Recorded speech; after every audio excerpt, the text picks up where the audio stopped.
Сите ние денес сме овде благодарение на господинот Александар Марјановиќ, кој идејата да не се заборави името и делото на професорот Ѓорги Марјановиќ, катадневно ја продлабочува негувајќи ги заложбите на професорот.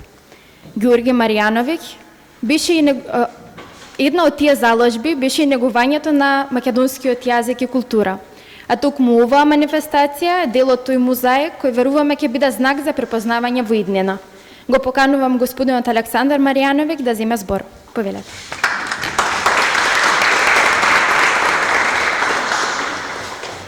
Добар ден и добре ни дојдовте на нашето прво суперфинале, кое што се надам ќе биде традиција и секоја година ова време ќе имаме можност да ги прославуваме најхрабрите луѓе во нашава земја.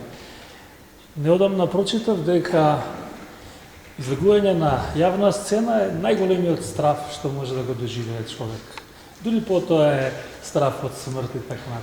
Така што сакам да ве поздравам, да ви честитам на храброста, што ја покажавте денеска, што од цела Македонија дојдовте за да се надпреварувате на денешното финале на надпреварот во раскажување.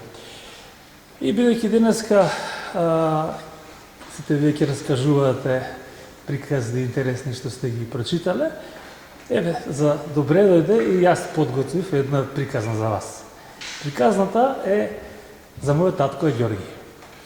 И таа почнува, како и вообичаено приказните што сте ги прочитале, си бил еднаш еден крал. Си бил еднаш еден крал кој што се викал Александар Караѓорѓевиќ. Неговото кралство се викало Кралство на Србија. Приказната се случувала пред околу 100 години, кога неговото кралство било вовлечено во Првата светска војна. Во таа војна тој морал да праќа војници да се борат против непријателот и еден од богумината кој морал да ги испрети бил и мојот дедо, Никола Гостовиќ, кој во тоа време имал околу 20 на години. Никола бил храбар, млад човек од Лика, кој со гордост се пријавил како доброволец на Солунскиот фронт. Борбата била тешка, меѓутоа Никола бил храбар, успел да се истакне и со својата храброст и умешност и после завршување на војната, кралот Александар, како награда за неговата храброст, му подарил земја во Војводина. Никола се преселил на тој негов нов имот во селото Рогатица, каде што се оженил со баба ми Милоса. Животот на имотот бил исполнет со радост, со среќа, особено кога Милосава и Никола добиле 8 деца, од кои најмалиот бил Ѓорги, мојот татко. Никола во тоа време работел како писар, во судот имал добра плата, што му овозможувало да купува земја околу неговиот имот. Тој бил познат по својата праведност, трудолюбивост, а Милосава била домаќинка која што со љубов се грижала семејството, животните и се што била на имот. Меѓутоа, кога Ѓорги имал само 6 месеци, се случила трагедија, која што го погодила семејството. Никола бил убиен зверски од сосед кој исто така сакал да купи земјиште, но немал доволно пари. Милосава, кога го видела искасапеното тело на Никола, доживеала нервен слом и морала да биде хоспитализирана. Децата биле разделени и дадени на чување во различни семејства во селата. Татко ми бил даден на чување кај селскиот доктор, кој веќе имал 2 деца. Докторот и неговата сопруга го чувале татко ми се до почетокот на Втората светска војна. Тогаш животот на Ѓорги повторно се променил, кога на возраст од 17 месеци бил посвоен од Рада и Часлав Марјановиќ. За жал и Часлав бил убиен набрзо потоа, во 42-та година, од четници во местото при Дворица, Јужна Србија. По завршувањето на војната, Рада и Ѓорги избегале во Куманово, каде што потекнувала таа. Во Куманово се случила најважната работа во животот на татко ми. Таму, благодарение на една библиотекарка, тој ја запознал најголемата љубов на неговиот живот – книгата. Таа му помогнала да открие нови светови, кралства, во кои тој се доживувал себе си како бестрашен витез, кој со силата на зборот ги победувал сите своји противници. Книгата го облекувала неговиот карактер и му помогнала да стане извонредно сакан и почитуван човек. Подоцна, Ѓорги заедно со неговите посвоители се преселил во Скопје, каде што го завршил средното образование, потоа и правниот факултет.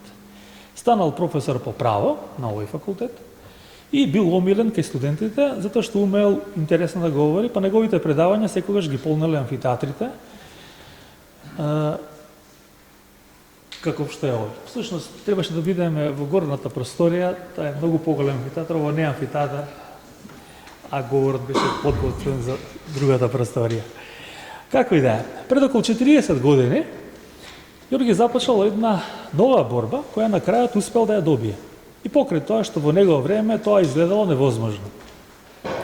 Во тоа време, сите ние живеевме во една земја, на која вашите родители се сеќаваат, а се викаше Југославија. Во таа земја владееа комунистите и секој што беше против нив завршуваше во затвор. Во таа своја битка Ѓорги успел да победи и како резултат на тоа се родила демократијата. И започнал процес на основање политички партии во сите републики од кои била составена Југославија.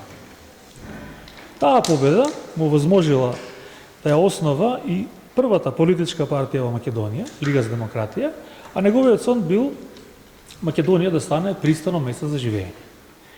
За жал, од здравствени причини, тој оваа битка не успеа да ја добие, но остана запаметен како човек кој целата јавност го почитува и ден денес. Пред помалку од месец дена, на овој факултет се одржа настан во негова чест, на кој што присуствува неколку важни говорници, вклучувајќи и нашата председателка на Македонија, Гордана Давкова Сиганова. Сите тие со внимателно избрани зборови зборуваат за Ѓорги и за остварувањето на неговиот сон од Македонија да направиме пристано место за живење. Земја со која што сите ќе се гордееме. За да успееме во таа цел, на оваа земја и се потребни лидери кои што ќе ја водат во таа насока.